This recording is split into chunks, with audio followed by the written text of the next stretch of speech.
Headlines చూద్దాం. అన్నదాతలకు పెట్టుబడి సాయం కింద రైతు భరోసా, అన్ని ప్రాంతాల నుంచి అభిప్రాయాలు సేకరిస్తామన్న భట్టి.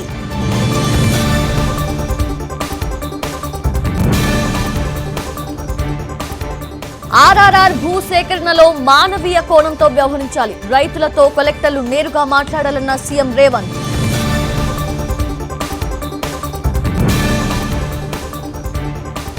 స్టీల్ ప్లాంట్ పరిశీలన కోసమే విశాఖ వచ్చా, చర్చించిన తర్వాత మాట్లాడతానన్న కుమారస్వామి.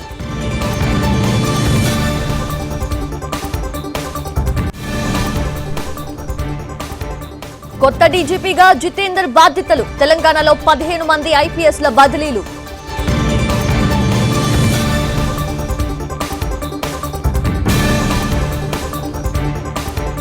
సినీ నటుడు రాజ్ తరుణ్ పై కేసు నమోదు, పెళ్లి చేసుకుని మోసం చేశాడని లావణ్య ఫిర్యాదు.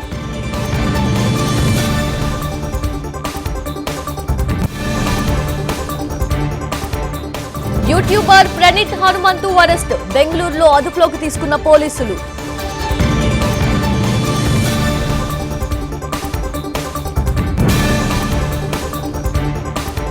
కేజ్రీవాల్ పై ఛార్జ్ షీట్ లో కవిత ప్రస్తావన, 100 కోట్లు చేతులు మారాయని తెలిపిన ఈడీ.